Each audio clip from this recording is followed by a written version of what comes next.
একজন বিরাট ধনী তার বাগান, বাড়ির পেছনের পুকুরে কুমির পুষতেন। একদিন তিনি তার বাড়িতে বিশাল এক পার্টি দিলেন।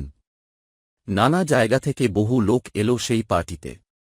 প্রচুর মদ্যপান আর খাওয়া দাওয়ার পরে পুরাতন কালের মহারাজদের স্টাইলে ধনী লোকটি ঘোষণা করলেন, যে সাহস করে কুমির ভর্তি পুকুরটি সাঁতরে পার হতে পারবে, তাকে তিনি হয় 1 কোটি টাকা দেবেন, না হয় তিনি তার কাছে তার সুন্দরী কন্যাকে সমর্পণ করবেন। কথাটি শেষ না হতেই ঝপান করে একটি শব্দ। দেখা গেল একজন লোক প্রাণপণে সাঁতরাচ্ছে আর তার পিছনে 3টা কুমির তাড়া করছে। সবাই পাড় থেকে লোকটাকে অজস্র উৎসাহ জুগিয়ে চলল। লোকটা অবশ্যই ভালোই সাঁতার কাটে, তার উপর প্রাণের মায়া।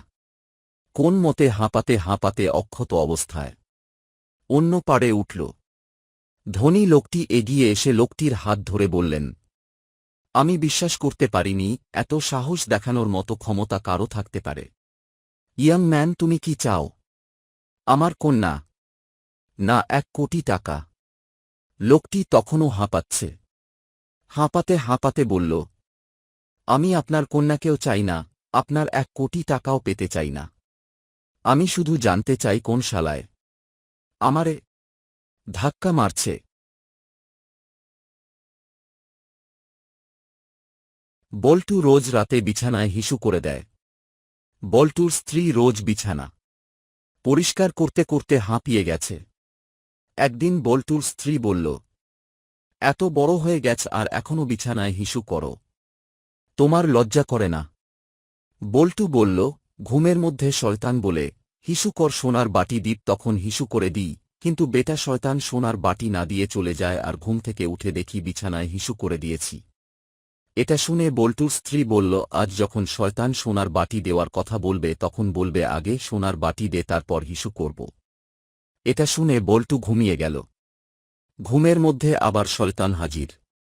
শয়তান বলল, হিসু কর সোনার বাটি দিব। এবার বল্টু বলল, আগে সোনার বাটি দে, তারপর হিসু করব। এই কথা শুনে শয়তান চিন্তায় পড়ে গেল। বলল, দেখ সোনার বাটি আমার কাছে নাই, তো চল রাজার বাড়ি যাই চুরি করতে। বল্টুও রাজি হয়ে গেল। 2 জন গেল রাজার বাড়ি চুরি করতে।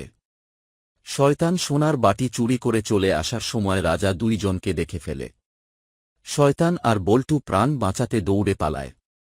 রাজাও তাদের পিছু পিছু দৌড়ায়।